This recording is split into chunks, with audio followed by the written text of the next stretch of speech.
Hey everyone, this is PWME, that's ProWrestling.me, and this is your weekly TNA Impact Wrestling review for May the 24th, 2016. We were live, wink wink, nudge nudge, from the Impact Zone. Our commentators are the Pope and Josh Matthews. I think, quite frankly, this isn't me being a TNA hater. I think, quite frankly, they're the worst announced team I think I've ever had in my life.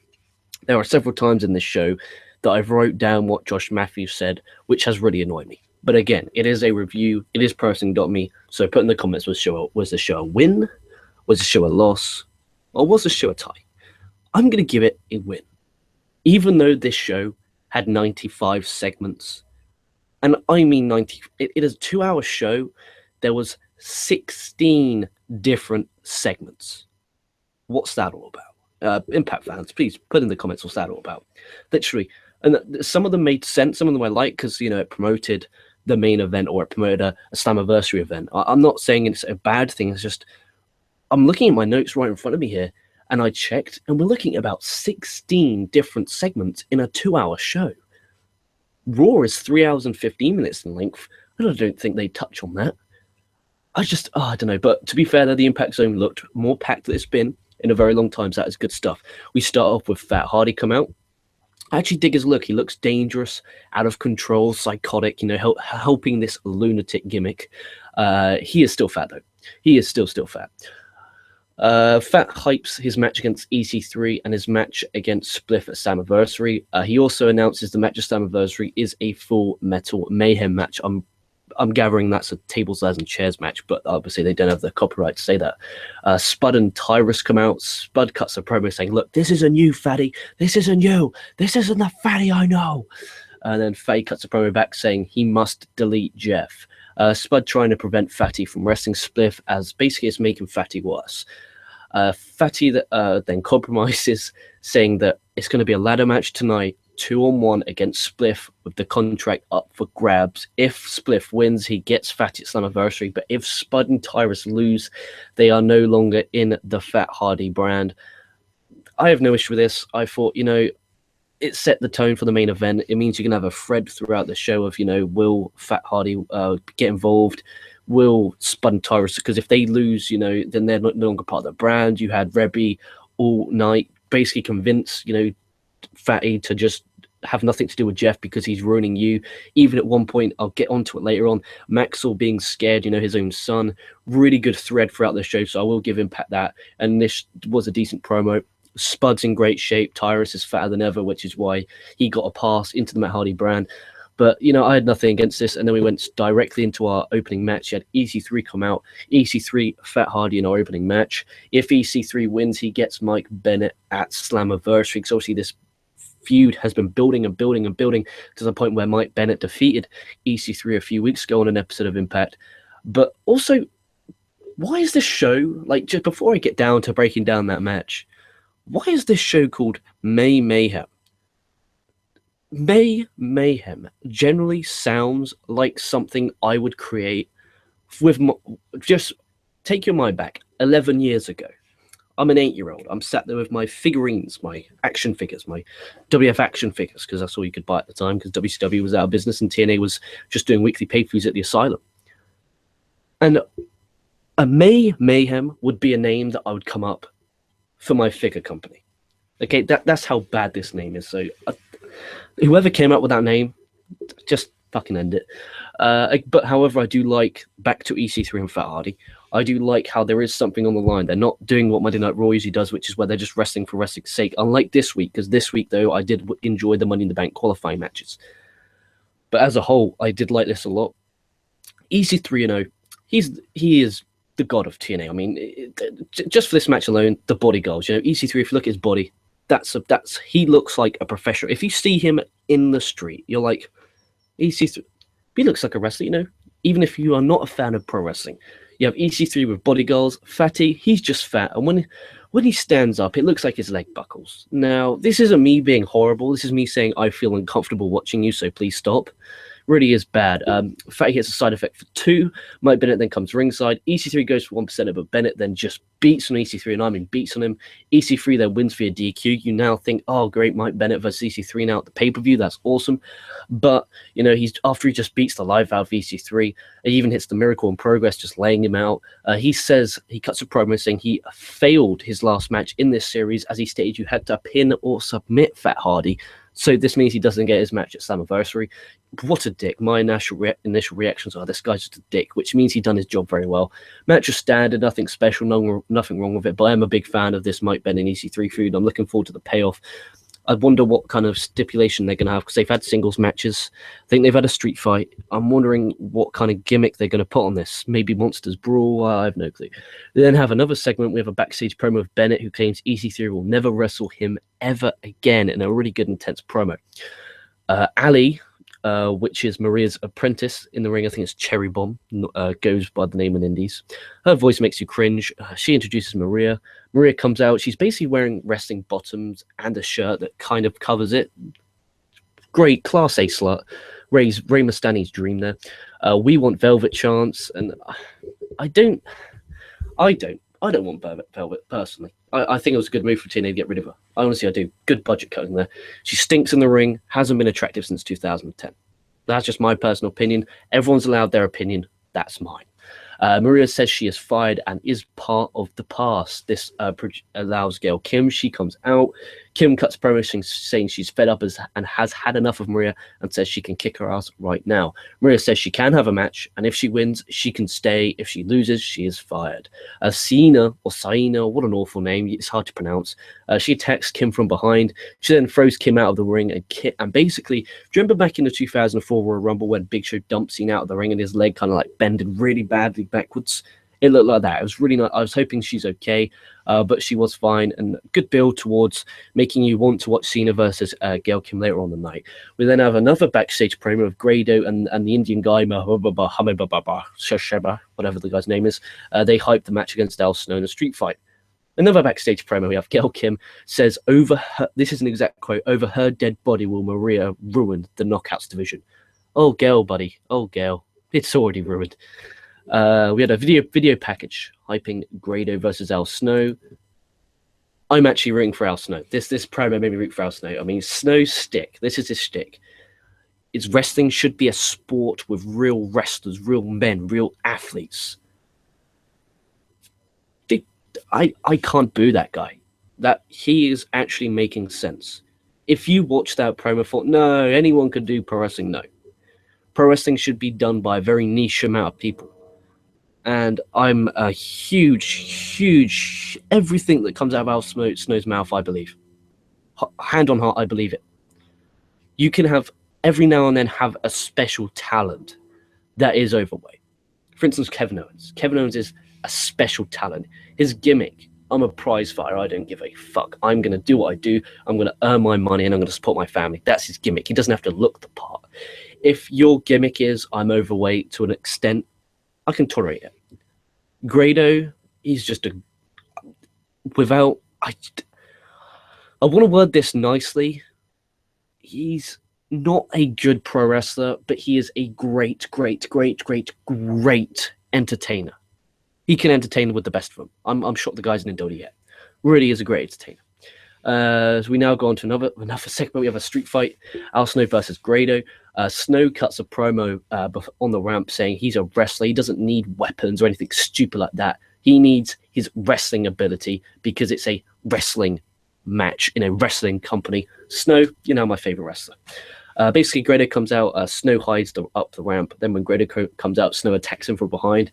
Josh Matthews, and I quote, his first idiotic, well, probably not, but I barely listen to the guy. I don't understand Snow's problems with Grado. Did we or did we not just have a 5-minute video package hyping and explaining the feud, you dumb fucking imbecilic toilet? Snow then just destroys Grado. Great Grado. Jesus, been doing my New Japan Best of Super Juniors review. Please check that out if you haven't already. And also did a PWME news covering the SmackDown going live and the brand split. Back to the point. No weapons, just beating the shit out of him. Snow misses a moonsault. Greater Than kicks powder into the face of Snow. Matthews coughs when you see that the powder is nowhere near Josh Matthews. He comes across as he's just so fucking annoying, goofy prick. Greater Than hits him with shitty weapons like trash can, just anything a normal person on the street can do. He then hits him with a turkey leg. What is this? And then Marcus Louis and Sylvester LaFour, former NXT, they didn't really tell me their names, come out and attack the Indian man, and Snow hits the snowplow to get the win. Snow celebrates with the Frenchman's. Promo from Snow was awesome, and then when Snow was in charge, it was awesome. When Grado goofed around with the chicken leg, it pissed me off. I mean, you're in a street fight wrestling this maniac who's been battering you for weeks and weeks and weeks, and the story you're going to tell is, I'm going to hit him with a chicken leg? That's not for me. But if you were entertained by this, I can understand. Maybe I just take this a bit too seriously. That can be for my downfall sometimes. But when you watch New Japan, Ring of Honor on a consistent basis, I want it to be serious. But if you enjoy entertainment and comedy, this could be for you. It really could. We have another backstage promo of Rebby, who was annoyed at Fatty for only focusing on Spliff. Fatty then blames Spliff. Spliff is Spliff Hardy. Rebby then puts Maxwell near Fatty, and the baby starts crying. Generally, that's awesome. That's television gold. Segment of the week so far goes to Impact Wrestling. Helps so much with that, getting that psycho lunatic gimmick over, as even his own baby son is scared of him. Beautiful. Another segment, JB is in the ring and he goes to make an announcement of the World Championship. Lashley then comes out. I'm a big fan of this Lashley as a heel run, I really am. Lashley simply says, give me the World Championship. No bullshit, just cut straight to the chase. Galloway comes out, they exchange promos saying how each would have won last week if it wasn't for those absolute goons last week. And then Dixie comes out. She says their match will take place at Slammiversary, but the winner will only be resolved by knockout or tap out. Lashley says, Dixie walks off. Galloway goes to walk off. Lashley says, look at you walking away like a little bitch. Awesome line. Galloway just takes his shirt off, runs down to the ring. They start brawling. Security come out. They separate them until Galloway knocks out the security. Lashley, though, takes him out with a spear. More security and ref comes. Lashley just takes them all out and then chokes him with this lace kind of gimmick. Galloway's face is turning bright red. Awesome visual, awesome camera work, awesome production work. Rooting for Lashley in this one. I'm a big fan of Lashley as a heel. I'm a fan of Galloway, but Lashley as a heel is just fucking awesome. I love the guy, and I like this feud. I'm looking forward to Slammiversary so far. I mean, EC3, Mike Bennett, this World Championship match, it's got me. We then have another match. We have the Ultimate X match for the X Division Championship with Eddie Edwards going against DJZ, Andrew Everett, and champion Trevor Lee. Helms Dynasty, awful name. Again, just to obliterate, these guys' names suck. The match starts off with a suicide dive from Edwards as DJZ hits a running flip over the top floor as well. Everett hits an awesome no-handed payday, really was awesome. Some incredible fast-paced action. Generally is awesome, not even lying. Edwards then hits a double hurricane run off the top. Lee then pulls Edwards down off the wire as he's climbing, and as he's falling down, hits a jumping knee strike, and it looks fucking awesome. DJZ hits a DDT off the top rope. DJZ, awful. Climbing the wires, Everett hits a springboard dropkick, knocking him off. Helms then has the ref distracted. Edwards has the championship belt. He grabs it, but Lee nicks the belt from him. As the ref turns around, he sees Lee with the belt, giving the match victory to Trevor Lee to retain. Good booking protects Edwards and also keeps the belt on Lee. Heel heat on the Helms Dynasty. Edwards keeps getting screwed. It will mean more when he wins that championship. I don't know if he's going to win at Slammiversary, but when he wins that championship, it will mean more. Good match also. Really good stuff. We have another backstage segment. So many segments. EC3 saying he will make a phone call and he'll get a rematch at Slammiversary. Another one, we have Cena versus Gail Kim. Remember, if Gail Kim loses this, she'll be fired. Nothing really to talk about here. I mean, Gail Kim hit a twisting crossbody off the top and pretty much landed really badly on Cena's leg. It looked nasty. Kim wins with a victory roll. Smart booking because you didn't have Cena losing clean. The payoff is going to have to be Gail Kim versus Maria for this feud. I've no issue with it. Another backstage segment here where Rebby begs Tyrus Spud to win so she can get her husband back again, continuing this thread all the way through the show. Good stuff. Main event, ladder match, Spud versus Tyrus versus Spliff Hardy. If Spliff wins, he gets Fatty at Slammiversary, and Tyrus and Spud no longer will be with Fat Hardy. That's if Spliff wins. Tyrus I hate, honestly. as much as Dave Coco hates Bad Luck Fale from New Japan Pro Wrestling. It really is. I mean, the match, out of everything I saw in this show, I didn't enjoy it. I mean, Tyrus is overweight, so he can't climb the ladder as the metal breaks, and a "you are fat" chant. Now, that was kind of funny. I mean, Spliff hits the twist of fate off a ladder, but instead of, doing it where they're both on the top and then he swings to bump on the canvas, he's on top of the ladder, does it, twists, and basically falls ass first down every rim of the ladder. The guy is a nutcase. Looked painful. What is he smoking? To get out, call him Spiff, and that was a great. Spiff then gets a contract, wins the match, signs the contract. Spud looked like he's going to cry as Fat's on the ramp, Spliff's on the side, staring down. Awesome. Decent episode of Impact, guys. I'm not gonna lie to you. I thought there was lots of. I enjoyed the Lashley segment. Really did. Made me hyped for the pay-per-view. Ultimate X match was phenomenal. If you're a fan of the old X Division style, you will like that. Main event was okay. I like what they're doing with Maria. The Al Snow stuff was enjoyable, minus Josh Matthews. So many segments, though, guys. I've got so many segments. EC3 is gold. Looking forward to EC3 and Bennett. Decent show. I'm going to get to some live comments, see if we have any live comments. If we don't, that's going to be embarrassing.